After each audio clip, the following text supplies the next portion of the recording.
Hello Internet, hello and welcome to Creative Chaos Episode 2. Now before we get into the actual show, I want to clear a few things up about, well, the process of creating this show. Okay? First of all, I am creating these on Wednesday till Saturday. I'm actually gonna give myself those 3 days to create these videos because I want them to be good. So if you want to submit a suggestion, even though I'm probably still going to read them, if you submit them after Wednesday, it's very unlikely that they get into the actual video. So please do that beforehand. Again, I really like this show and I want it to be good, which is why I want to have the time to make it good. Secondly, there's this guy called Surprise Tech. And he said, I study graphics and I've seen many graphic designs, but those effects that Balmy made was the greatest graphics ever.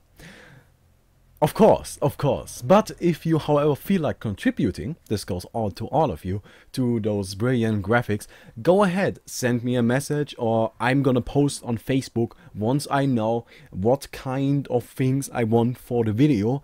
And, well, you don't necessarily have to be a graphic designer. I'm not a graphic designer. You can just go ahead, open up Paint, draw something funny, submit it, and if I think it's good enough, I'm gonna use it. As you saw, my drawings were pretty poorly, but I think it adds a little charm to it. However, somebody, like, for example, you, Surprise Tag, think that you can help me out with a little bit more of a professional approach, go ahead, throw me a message. I would definitely appreciate that.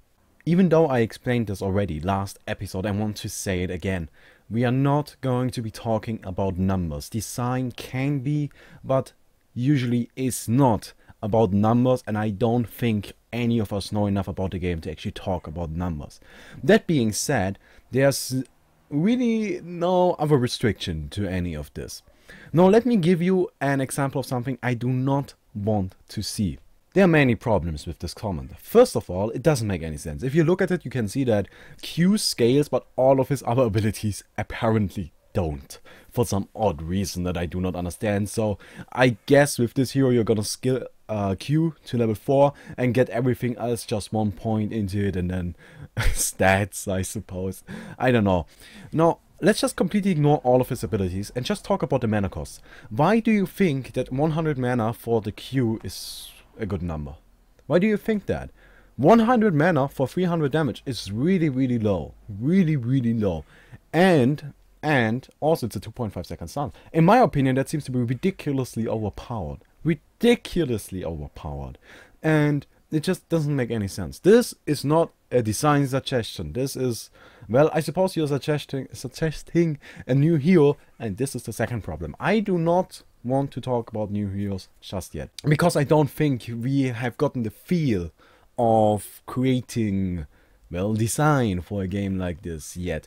I think we need to play around with stuff with the Masters and maybe, I suppose, Gemini for a bit, and then we move on to maybe creating a new hero altogether. And the last thing I want to talk about before we get into the actual show is that we are just gonna completely disregard the fact that there's a new balance patch coming with apparently Staff of the Masters for every hero. There's no reason why we should worry about it because, well, it's still a little bit off and we can change nothing about it. So why ruin our fun for something that's gonna happen either way? We can talk about it once the patch actually comes. So let's go into it. Let's just start off with Gemini yet again. I proposed my idea last time and, well, some of you gave some really nice feedback.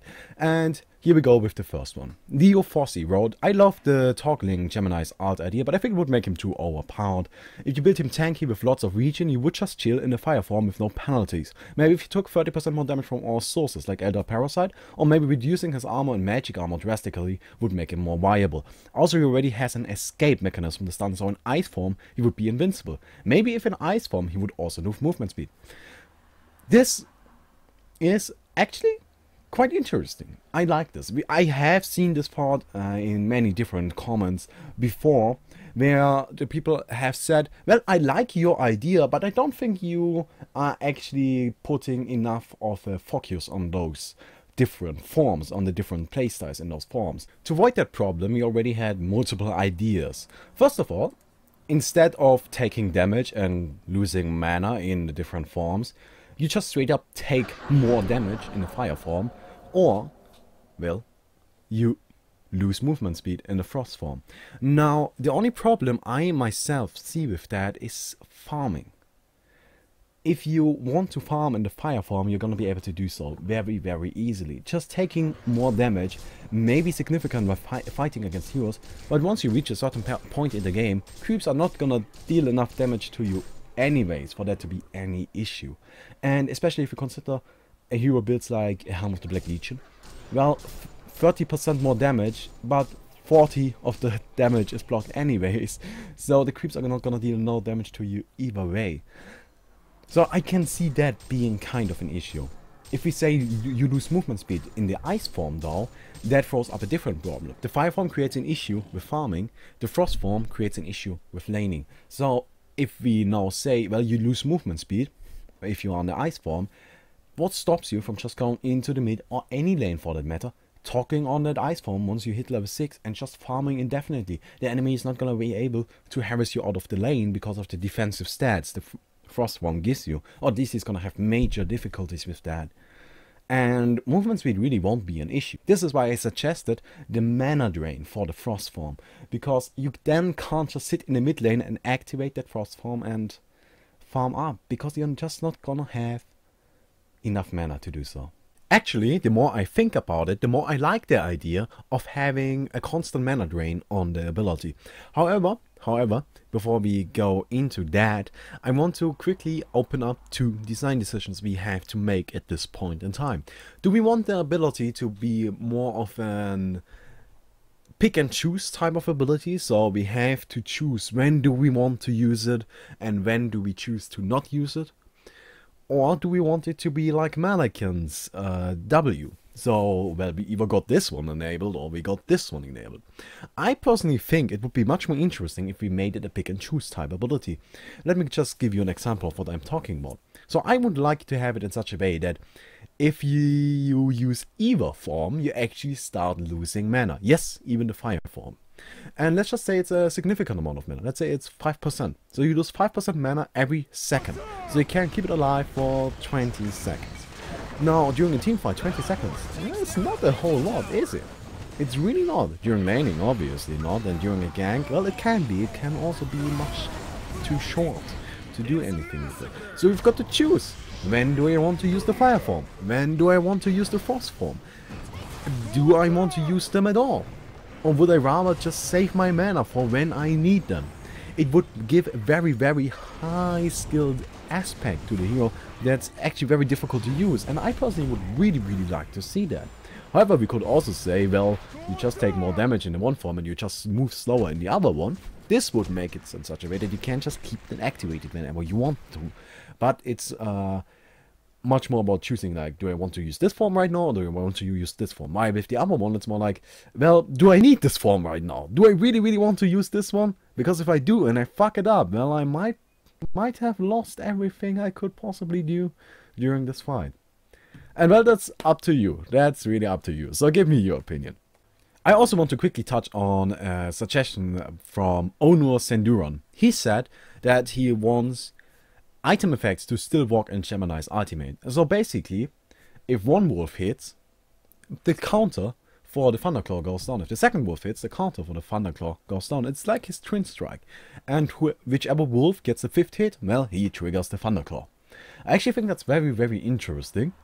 And I've got to admit, I actually like that suggestion a lot. If we do not want to change the Gemini ultimate, which I do want to do, because I still don't think it's too great of an ability. But if we don't want to change the ultimate, I actually think this is the way to go about buffing him. But well, I just wanted to tell you about it because I thought it was pretty interesting. So far for Gemini. Now let's go into the 2 things that had the most thumbs up during the last video. Akul Karni 26 suggested that Dampire's Vampiric Flight should be able to target allies. It would give him an escape of sorts and make him more worth picking. I actually think there's nobody that disagrees with you on this one. And I really think that's all there is to say. Someone in the comments were like, well, do we make it deal damage to allies? So we could maybe try to deny allies with it. That would be fun, but I don't really think that's the way to go about it. I think it would be much more like Nighthound's pounds, right? But the interesting question is, of course, well, do enemies that get hit by it still take the damage, and do you still get healed if you hit an enemy with it? And I would actually dare to say, yes, why not? Why not? It doesn't really change anything, does it? But somebody also brought up an interesting thought of just saying, well, why not just make a ground target? Let's just have him fly everywhere. And I think that would be kind of interesting. I actually think that would be very, very interesting indeed. But so far, I really don't have anything to add to this. This is a great idea, and in my opinion, you should just go ahead and create a suggestion on the forum. There really is nothing to discuss with this. Denox77 suggested a Martyr Staff of the Masters. Staff of the Masters makes the ultimate global. No, I don't really agree with this. And the reason for that is that this would just result in Martyr sitting back in the well, where he is safe, because there's no way that the enemy is ever gonna get to him. Just wait for your team to fight. Wait for your most important hero, well, they're supposed to carry, right? To drop low and heal him up. This would be especially bad if you're pushing against the team with the Martyr, because not only would he heal that hero up to full, which would basically give their team a free token every single team fight, but also Martyr would be able to teleport in afterwards, and well, you're basically fighting 6 versus 5 because of that. I think that would be a broken concept. I think that would be too strong. However, I like the idea of having a longer range Martyr ultimate. If we just say, instead of making it global, we say, hey, let's give it, I don't know, 2000 range. This is an enormous range. It's incredible. It would change the way you play Martyr. And you could still do the same thing with Martyr. However, you would have to be in range of the fight, which would make it possible for the enemy team to detect you and kill you. But it would require the enemy team to, well, detect you, so they can kill you. It requires some active action from the enemy team to, well, make sure that you don't just heal up whoever they don't want to get healed up.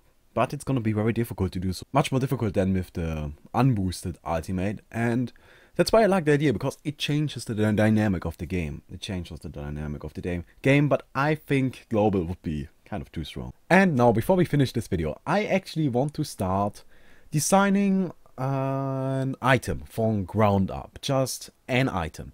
The reason why I want to design an item is that I feel like items will give us a really, really nice feel for this, a really, really nice impression of how we should go about it, because we have to consider every hero in the game, every single one, and we also have to consider other items and all the kind of shit, right? Everything.